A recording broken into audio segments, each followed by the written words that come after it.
después de él. Camina en su integridad el justo, sus hijos son dichosos después de él. Y por supuesto, es una bendición que, bueno, siempre la espero, porque el Señor no hace más que mandarme bendiciones, pero esta no la esperaba hoy. Vamos a tener una palabra de oración sobre la palabra. Querido Padre Celestial, gracias por este día, pero gracias por tu palabra. El cielo y la tierra pasarán, dijo mi Salvador y Señor, pero mis palabras no pasarán. Y queremos adentrarnos a ella, recibir lo que ella puede decirnos con la autoridad y la inspiración tuya, y que pueda servir para crecimiento mío y de cada uno de mis hermanos en esta mañana. Y te damos gracias por esta bendición tan especial. En el nombre del Señor Jesús. Amén. Vamos a leer una porción en un ser que en la Escritura muchas veces no parece en primer plano.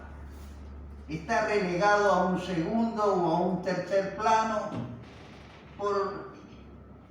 porque algunos lo han colocado fuera de lugar a él. Y me refiero a Pedro.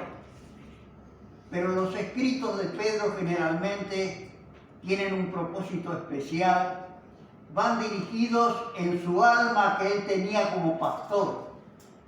El Señor Jesús le dijo: apacienta mis corderos, apacienta mis ovejas, pastorea mis ovejas.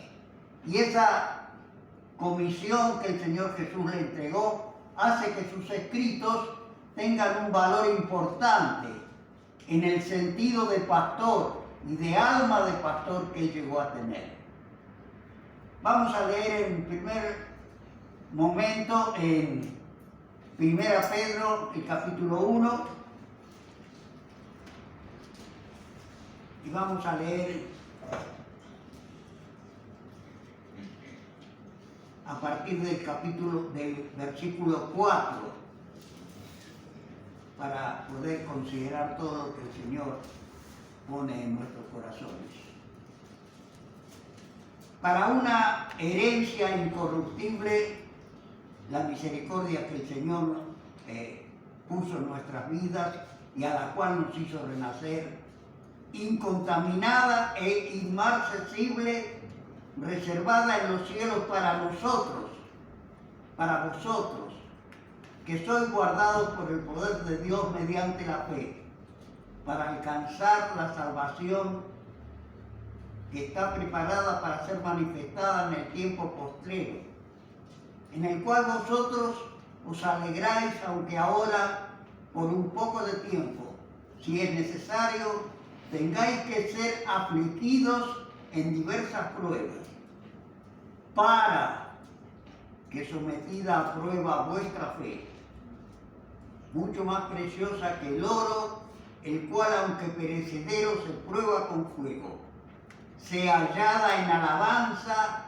gloria y honra cuando sea manifestado Jesucristo, a quien amáis sin haberle visto, en quien creyendo, aunque ahora no lo veáis, os alegráis con gozo inefable y glorioso, obteniendo el fin de vuestra fe, que es la salvación de vuestra alma.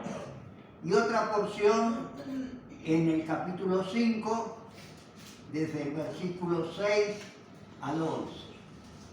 5 del 6 al 11.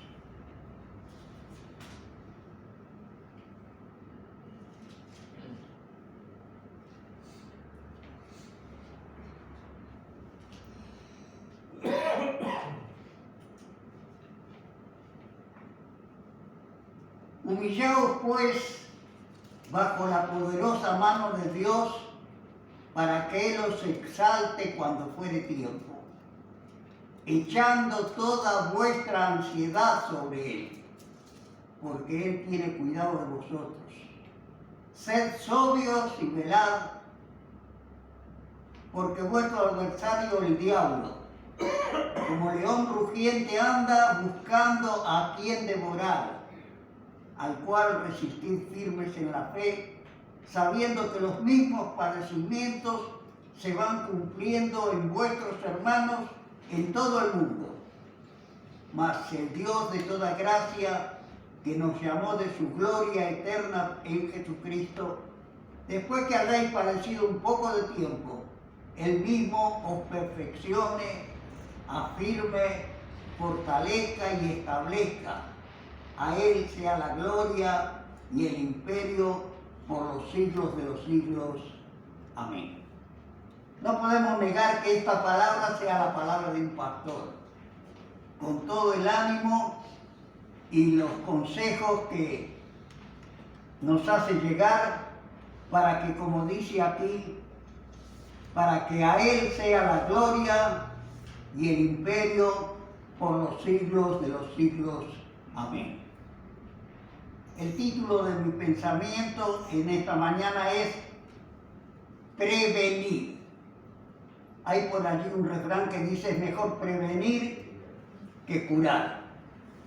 Y en el sentido bíblico tiene también valor. Y por eso encontramos en la palabra de Dios tantos consejos, tantas indicaciones, tantas cosas con precisión para prevenirnos y para permanecer en un tiempo como el que estamos viviendo, firmes en la fe, sin dudar de la esperanza que hay en nosotros y con el gozo de crecer todos los días, esperando el regreso de nuestro Salvador, el Señor Jesucristo. Por supuesto, estamos pensando en prevenir, y la palabra prevenir nos hace situarnos en una posición para enfrentar situaciones imprevistas, no agradables. No tenemos que estar prevenidos para que nos den una buena noticia, para que nos alienten, para que nos traigan un regalo. Pero sí tenemos que estar prevenidos para que cuando esta situación es adversa y encontramos lo que Pedro dice en su carta al león rugiente, dando vueltas y estar en condiciones de poder, como la palabra de Dios nos enseña, rechazar todos los dardos de fuego que el maligno pudiera lanzar. Por supuesto, todos detectamos que este es un momento en el cual la Iglesia está viviendo como nunca antes.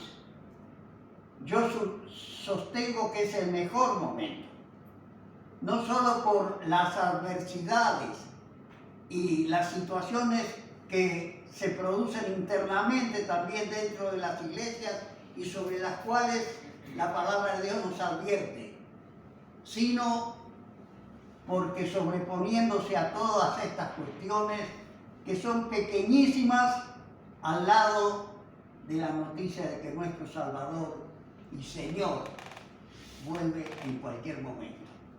Salvador, y el Señor dijo que yo para esto he nacido y para esto he venido al mundo, para ser Señor. Quiere decir que Él quiere ser el dueño de nuestras vidas, quiere decir que Él quiere estar en nuestro corazón, aconsejándonos y guiándonos a lo que Él sabe que es lo mejor y que quiere que nosotros hagamos. Pero que especialmente en un momento como este arroja toda la luz que necesitamos para estar prevenidos. El Señor Jesucristo dio un consejo maravilloso en su sermón profético en el capítulo 24 de Mateo y el versículo 4, y de una vigencia que tenemos que seguir viviendo solamente para darnos cuenta cómo aparece a cada paso de nuestra vida. El Señor Jesús dijo todas las cosas que están sucediendo ahora a partir del capítulo 24 de Mateo, pero en el versículo 4 instaló una fundamental. Respondiendo Jesús les dijo, los discípulos querían saber qué era lo que iba a venir, qué iba a pasar en el tiempo final, y él dice, mirad que nadie os engañe, porque vendrán muchos en mi nombre, diciendo yo soy el Cristo, y engañarán a muchos. Y hermanos, creo que nunca en la historia del mundo se ha registrado un tiempo en el cual haya proliferado tanto el engaño, pero de una manera muy sofisticada, debiéramos decir. Algo que es el arma fundamental de nuestro enemigo, el diablo. De manera que muchos tomen el error como verdad. De manera que, como la palabra de Dios lo dice, en algún momento se llega a decir que lo blanco es negro y que lo negro es blanco. Y a cambiar totalmente lo que la palabra de Dios quiere prevenirnos sobre estar preparados para momentos cuando, como nunca antes, el enemigo de las almas va a hacer todos los esfuerzos posibles por producir el mayor daño que puede producir en la causa de Cristo y de nuestra salvación. Estamos hablando, por supuesto, del sentido espiritual de las cosas. En el campo material todo funciona de acuerdo a lo que el pecado ha instruido al género humano para hacer, engañando, siendo engañados, proliferando en inventar pecados que todavía no existían. Creo que ayer vi algo que nunca había visto como un pecado nuevo en la televisión. Bueno, se me va de la cabeza en este momento, pero cada día el enemigo va a procurar instalar un nuevo error para que la mente de aquellos que no disciernen las cosas de acuerdo a la palabra de Dios entren por ese camino y desgraciadamente muchos de ellos se pierdan para toda la eternidad. Pablo allí en Romanos 1 y los versículos 24 y 25 nos habla del camino que lleva a la generalidad del mundo, lo que en la palabra de Dios está establecido como el hombre natural, que no conoce a Dios, que está sujeto a las influencias del enemigo de las almas. En el versículo 24, Pablo dice, revisando lo que él cree con los romanos, por lo cual también Dios los entregó a la inmundicia en las concupiscencias de sus corazones, de modo que deshonraron entre sí sus propios cuerpos, ya que cambiaron la verdad de Dios en la mentira, honrando y dando culto a las criaturas antes que al Creador, el cual es bendito por los siglos. Amén. Cuando leo esta frase, deshonrando entre sí sus propios cuerpos, recuerdo el pecado nuevo. Están fabricando robots con finalidades sexuales, fabricando el cuerpo de una mujer para que alguna persona que no se satisfaga con lo que Dios ha creado tome contentamiento con lo que el hombre puede fabricar para pecar y para alejarse de Dios. Pero ¿qué dice Pablo? Por esto Dios los entregó a pasiones vergonzosas, pues aún sus mujeres cambiaron el uso natural por el que es contra la naturaleza, y de igual modo también los hombres, dejando el uso natural de la mujer, se encendieron en su lascivia unos con otros, cometiendo hechos vergonzosos hombres con hombres y recibiendo en sí mismos la retribución debida a su extravío. Pero como ellos no aprobaron tener en cuenta a Dios, Dios los entregó a una mente reprobada. ¿Qué problema, no es cierto? Que la mente llegue a albergar tal cantidad de contradicciones contra la voluntad de Dios que llegue a ser una mente reprobada, estando atestado de toda injusticia, fornicación, perversidad, avaricia, maldad, llenos de toda envidia, homicidios, contiendas, engaños y malignidades, murmuradores, detractores y aborrecedores de Dios, injuriosos, soberbios, altivos, inventores de males, desobedientes de los padres, necios, desleales, sin afecto natural, implacables, sin misericordia, quienes habiendo entendido el juicio de Dios, que los que practican tales cosas son dignos de muerte, no solo las hacen, sino que también se complacen con los que la practican. El mundo está en este estado que Pablo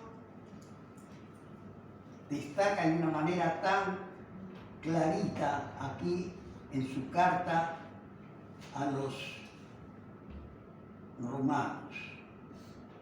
Pero en el aspecto espiritual, con la influencia de la iglesia como luz y como sal, ¿qué es lo que está ocurriendo? ¿Y qué es lo que ocurrirá? Aunque avanza todo hacia la palabra profética más segura, de la cual Pedro hace referencia más arriba, da lugar a que el camino se clarifique, se ponga llano, para que el autor y consumador de la fe, cuya salvación hemos recordado esta mañana, llegue a tener lo que dice Isaías: verá el fruto de la aflicción de su alma y quedará satisfecho.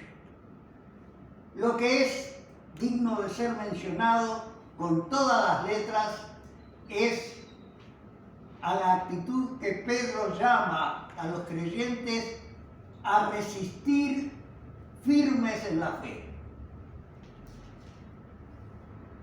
Resistir es algo propio de nosotros. Nosotros, en nuestra voluntad está resistir. El problema es que haya fe firme, y esta fe firme dé margen de vivir como vencedores en todas las circunstancias que pudieran presentarse. Pero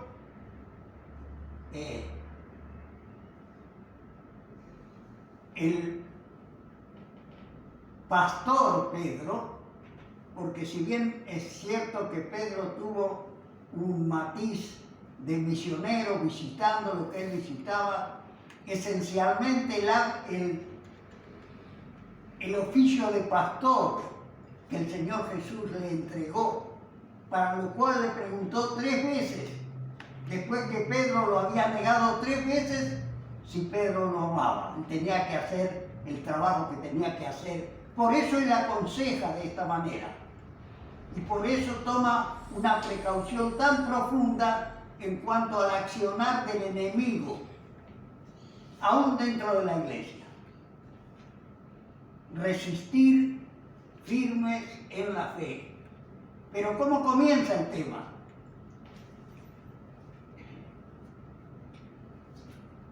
El tema comienza con que un creyente debe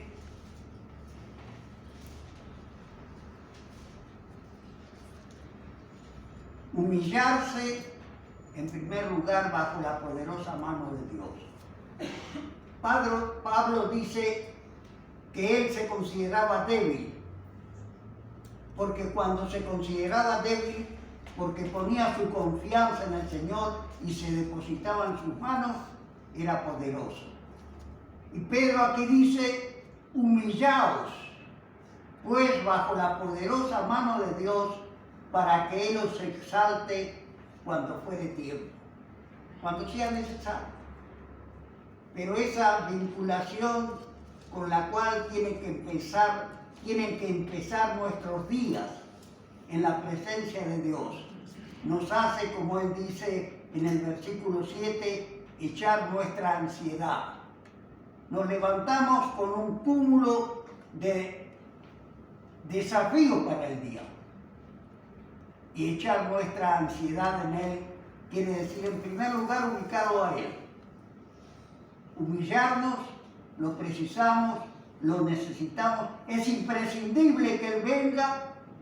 Te haré entender y te enseñaré el camino en que debes andar, decía el salmista David, sobre ti fijaré mis ojos, pero todo supeditado al versículo 8, sed sobrios y velad.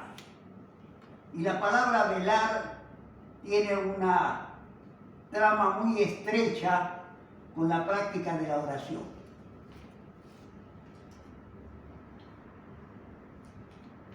¿Se puede velar sin orar? ¿Se puede orar sin velar? No creo que ninguna de las dos cosas, cuando entendemos y practicamos el velar y el orar, son posibles. Tenemos que orar y tenemos que velar. Y entonces vamos a estar protegidos de alguien que viene no a pegarnos un susto, a hacernos ver qué valor tiene mi salvación porque el Señor me permitió sobreponerme a este momento, sino a desechar por completo cualquiera de sus ataques. Él acostumbra especialmente a atacar a los que viven queriendo amar y servir a Dios. Procura desviarlos en primer momento de la relación con la palabra de Dios, con la oración, con el grupo de los hermanos comentando las victorias que hay cuando se persevera en amar a Cristo y en servirle. Pero que hay un trabajo muy fino del león rugiente buscando a quien devorar.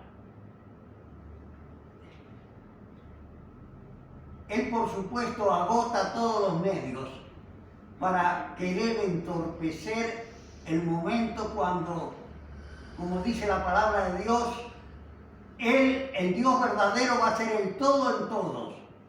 Y Jesucristo va a ser el Señor para la gloria de Dios Padre. Y en este orden de cosas hace algunas tareas que nos es imposible detectar, pero que debemos estar prevenidos de ellas. En el capítulo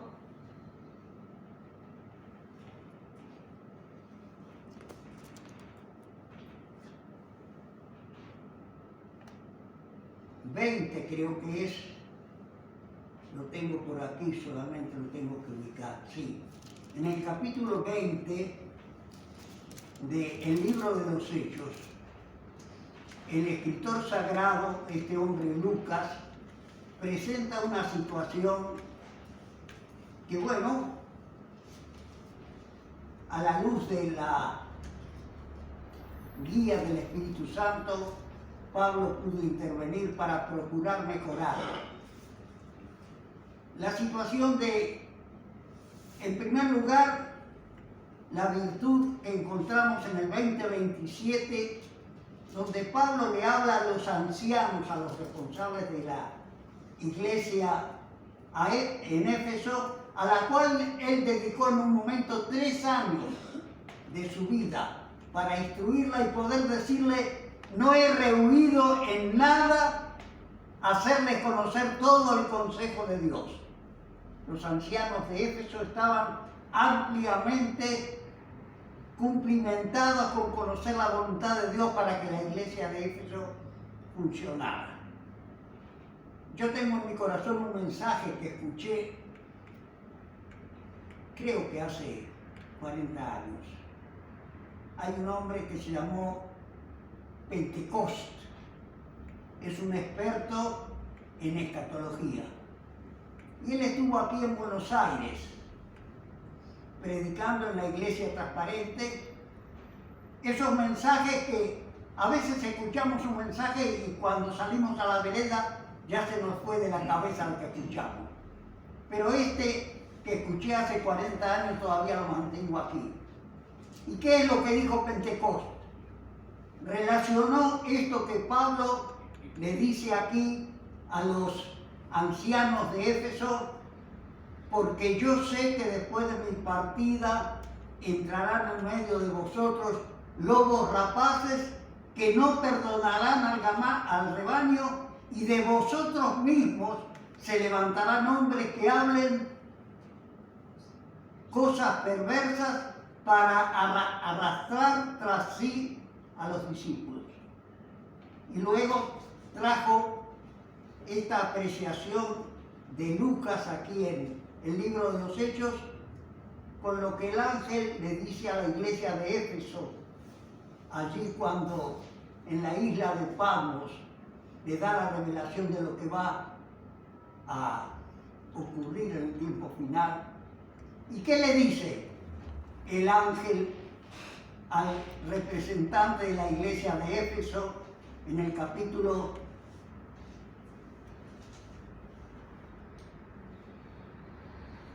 2?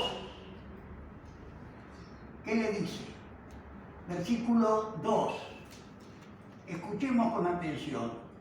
Yo conozco tus obras, tu arduo trabajo y paciencia, que no puedes soportar a los malos, y has probado a los que se dicen ser apóstoles y no lo son, y los has hallado mentirosos, y has sufrido y has tenido paciencia y has trabajado arduamente por amor de mi nombre y no has desmayado. ¿Le podía pedir algo más a la iglesia de Éfeso? Y este hombre Pentecostés nos hizo ver cómo igual esto que Pablo había profetizado allí a la iglesia de Éfeso se cumplió aquí. Porque Dios, el ángel de Dios, le dice: pero tengo contra ti que has dejado tu primer amor. Con toda esta virtud de tareas que el ángel menciona y recuerda que la iglesia de Éfeso había hecho, concluye, en vez de una felicitación, diciéndole: tengo contra ti que has dejado tu primer amor. Y hago referencia a esto porque él habló cómo ampliamente se cumplió y cómo se sigue cumpliendo este mecanismo en muchas iglesias. Y cómo, por supuesto, no llamándolos, pero sin querer suele introducirse y producir en muchas iglesias un daño que muchas veces es un daño irrevocable y que no puede corregirse. Está la palabra de Dios para prevenir, para anticipar. Y cuando llegamos a el capítulo 3, en el versículo 14, encontramos el trabajo que Pablo destacó, que el que viene a devorar hace y hace en todos lados. Él no tiene un límite ni una valla para no avanzar. Él está viviendo en lo que, como dice el ángel aquí en Apocalipsis, donde él tiene su trono. Y entonces, en el uso de estas facultades, él obra con una libertad absoluta y produce un daño que muchas veces no alcanzamos a establecer por no haber prevenido que se produzca esta falla. Tengo contra ti que has dejado tu primer amor. Pero allí en la iglesia de la Odisea, el ángel va un poquito más al fondo y le dice: yo conozco tus obras, había hecho un montón de cosas también. No eres ni frío ni caliente. Ustedes saben que en la Odisea hay fuentes termales. Y estas fuentes termales tienen una característica. Hay algunas que conservan el valor y la validez de sus sales para mejorar especialmente los reumáticos. Pero había fuentes que habían disminuido su calor y perdido el valor del agua que tenían para solucionar algún daño material, y tampoco se podía tomar porque era agua tibia y con gusto a sal. Y por eso cuando el ángel menciona porque eres tibio, se está refiriendo a lo que esta agua significaba para la gente de aquel lugar. No servía para nada. No servía ni para los daños físicos ni tampoco para la sed. ¿Y qué es lo que dice el Señor, el ángel, aquí a la iglesia? Pero por cuanto eres tibio y no frío ni caliente, te vomitaré de mi boca. Y entonces empieza a mencionar, porque tú dices lo que la gente decía. Y la gente, por supuesto, decía motivos de alabanza para ellos. No era lo que el Señor decía, era lo que ellos decían. ¿Pero qué? ¿Cuál es la conclusión? Versículo 20. He aquí yo estoy a la puerta. Y me pregunto quién estaría adentro si Él estaba a la puerta. Y retrotraigo este pensamiento al tema del amor en la iglesia. En esto conocerán todos que sois mis discípulos, dijo el Señor Jesús, si tuvierais amor los unos con los otros. Y cuando falta el amor, como Pablo le dice a los corintios, mencionó una larga lista de las mejores actividades que una iglesia podía tener, pero concluye diciendo, y no tengo amor, nada soy.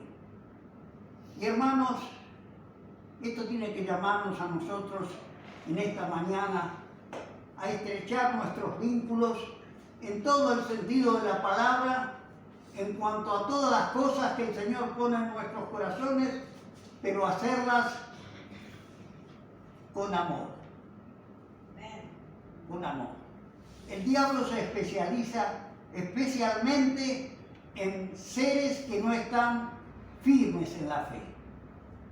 ¿Y qué dijo el Señor Jesús? Que tengamos cuidado en este sentido. Les voy a leer lo que el Señor Jesús dijo.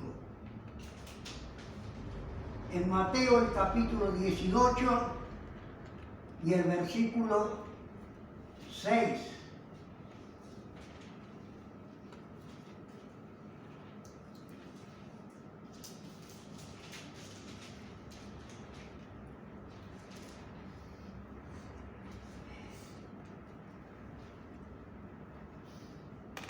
Cualquiera que haga tropezar a alguno de estos pequeños que creen en mí. ¿Qué es un pequeño que cree en Cristo? Un pequeño que cree en Cristo es un creyente nuevo, ha nacido en la familia de Dios, debe alimentarse con la leche espiritual para crecer y llegar a ser un fiel y verdadero siervo de Dios. Pero necesita alimento espiritual, discernimiento y todas las virtudes que la palabra de Dios provee para el crecimiento espiritual de un creyente. Pero el Señor Jesús aquí lo identifica de una manera única. A estos pequeños que creen en mí. Pero aquí está la atención que debemos prestar.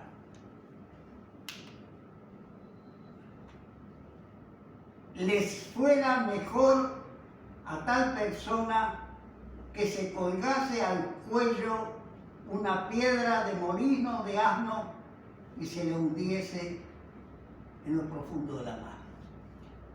No está llevando frutos que permanezcan. Está dañando la causa de Cristo. Está siendo un instrumento del maligno que, como Pablo dice en algunas ocasiones, sin que nos demos cuenta, se introduce en la iglesia. No viene vestido de colorado con cuernos y el tridente.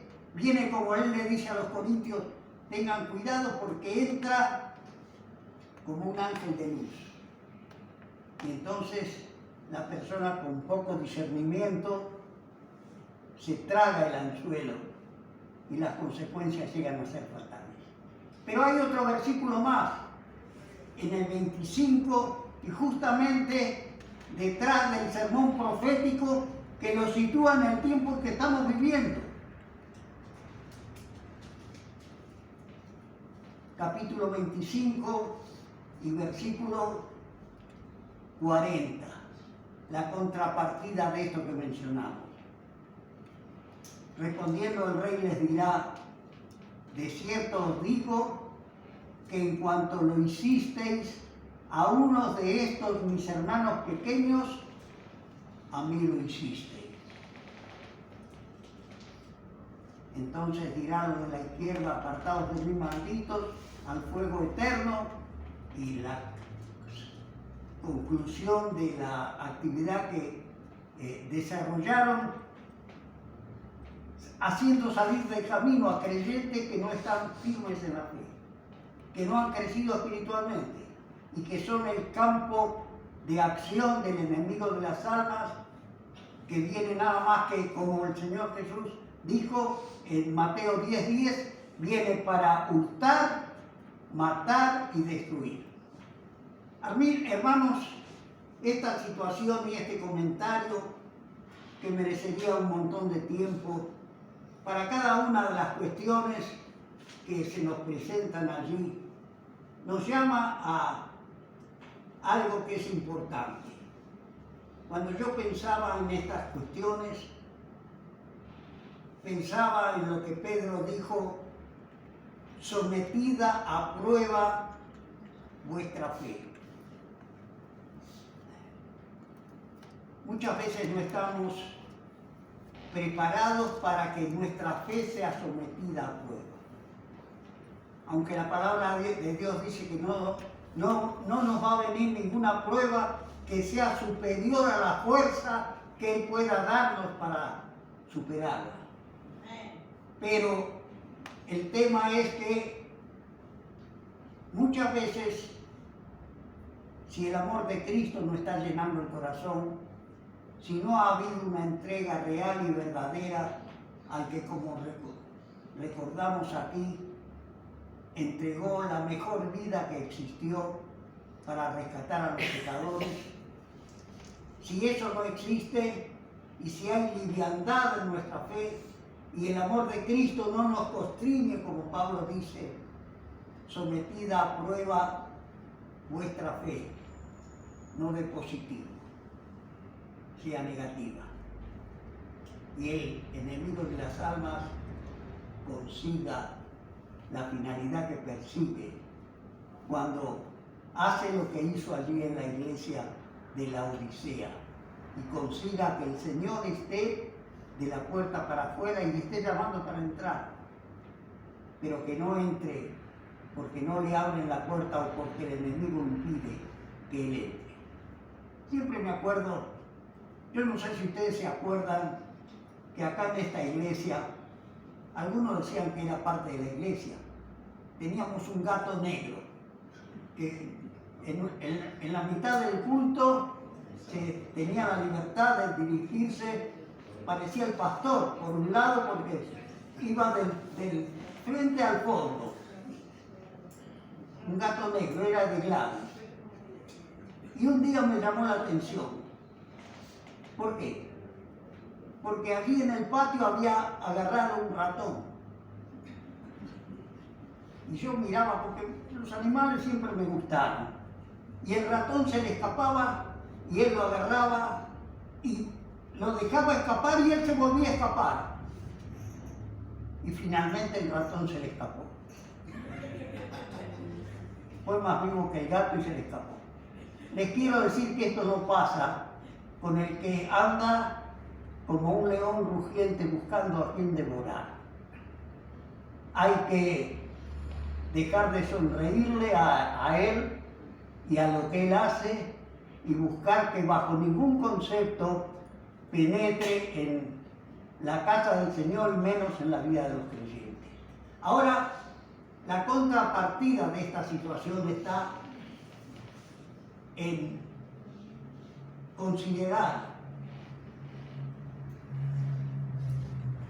Yo estaba pensando cuando veía las inundaciones que están azotando a la humanidad, allí en China 140 muertos, los ucranianos inundando un pueblo para que los invasores no puedan entrar, y el trabajo del agua de lluvia. Y me traía a la mente los días de Noé. Hermanos, lo único que nos falta aquí es el diluvio. Todo lo demás y superado ya está. Esto nos llama a prestar, a permanecer firmes en la fe, a afirmarnos en lo que hemos creído, a tener más fe en Dios. La fe y el amor son las bases inamovibles para que una iglesia triunfe. Y pensaba en la vida de nuestra iglesia aquí. Hemos tenido batallas que no sé si no podemos entregarlas a la obra de Satanás, pero que las hemos superado porque el Señor ha estado con nosotros y nos ha permitido continuar. Había personas creyentes que nos dijeron: ustedes nunca más van a levantar cabeza. Y gracias a Dios, ustedes y los que faltan unos cuantos, son el resultado de haber perseverado, queriendo buscar al Señor, ponerlo en primer lugar, profundizar la tarea de buscar a los perdidos para que encuentren a Cristo. Yo siempre oro para que la localidad de Tigre sea, en el Gran Buenos Aires, el lugar donde más se ha predicado el Evangelio y hay iglesias más fuertes y fervientes en apoyar la tarea misionera. Cuando nosotros leemos, por ejemplo, lo que el apóstol le dice a los tesalonicenses cuando les escribe la carta, cómo admira la manera como ellos creyeron y cómo la fe de ellos circuló en todos los alrededores de Tesalónica y un montón de localidades que él detalla allí en 1 Tesalonicenses capítulo 1. Y todo esto nos llama, hermanos, para que en los días en que estamos viviendo, nuestra fe en Dios y nuestro amor los unos por los otros nos hagan permanecer creciendo en la obra del Señor siempre, siempre, siempre. No un ratito el domingo, no asustándonos cuando tenemos que estar en la casa del Señor media hora más, sino en todo lo que produzca crecimiento de nuestra fe. Estar firmes en la fe era la recomendación de Pablo. Es la recomendación para cada uno de nosotros esta mañana. Y habiendo superado todo lo que el Señor permitió que tuviéramos en Tigre, yo llamaría a los hermanos que, por supuesto, no lo hicieron con maldad. Me dijeron: la iglesia no va a avanzar nunca más, se va, como pasa cuando se dividen las iglesias. En vez de haber una iglesia más, desaparecen dos iglesias. Y ve lo que nosotros vemos esta mañana aquí. Y el interés por hacer todas las tareas habidas y por haber, para que el nombre de Cristo sea glorificado. Para que cada creyente sea un hombre de oración. Yo oro para que haya muchos hermanos a quienes cuando hay un daño y alguien se presente pueda orar con fe y obtener la respuesta de Dios para la salvación de esa persona. Perseverar firmes en la fe. El amor de Cristo, dice Pablo, nos constriñe. No hay otra cosa que nos pueda animar a hacer lo que tenemos que hacer. Tiene que ser el amor de Cristo. Si está, y si no está es porque fallamos. Pongámonos en las manos del Señor para que, como dice Pedro aquí, Él nos exalte cuando fuere tiempo. Pero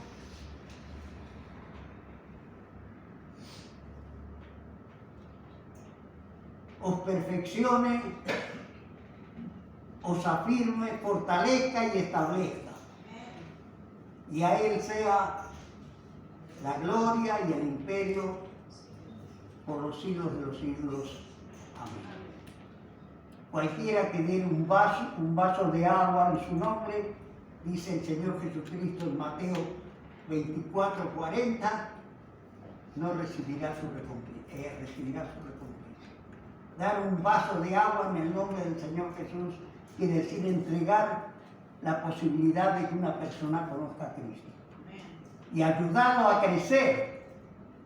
No cuando encontramos un error procurar sacar el error volteando al creyente, sino animándolo a conocer a Cristo, las perfecciones, las armas, todos los elementos que Él propone en su palabra para que un creyente viva participando de la victoria de Cristo en la cruz.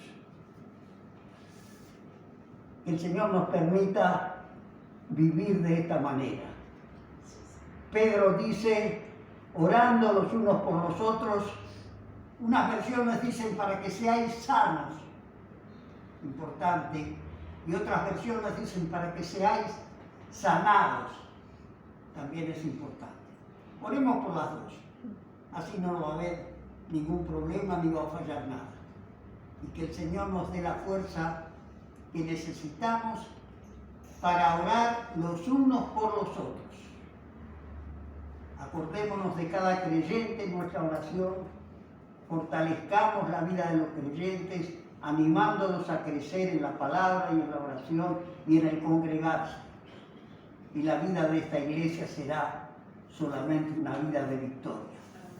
Estaba mirando una foto grande a los 6 años de que el misionero comenzó la obra aquí.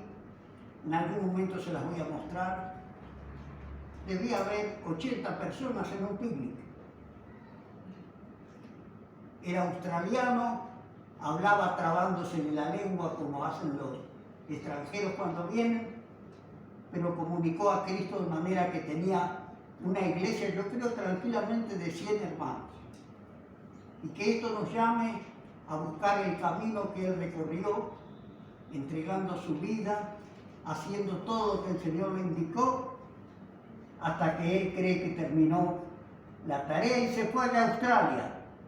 Y yo tengo una foto acá en la Biblia, sacada a la orilla de una laguna, donde parece que él iba, añoraba el estar pescando acá en la isla como lo hacía. Pero él a los 80 años, después de haber hecho todo lo que el Señor le indicó que tenía que hacer, estaba buscando cómo volver a la Argentina para seguir controlando cómo la tarea de evangelización se hacía. Qué espíritu, ¿no es cierto? Nos llama a imitarle, a ser parecidos a Él, más que a Él, a nuestro Salvador, el Señor Jesús, que entregó la vida más preciosa que ha existido en todos los universos, para que un pecador como yo pudiera ser rescatado, y para que cada uno de ustedes pudiese aparecer en la presencia de Dios como si nunca hubiera pecado, en virtud de la sangre bendita y poderosa de nuestro Salvador. A Él sea toda la gloria, la honra, la alabanza, la bendición, el honor, la adoración en este día y por los siglos de los siglos. Amén.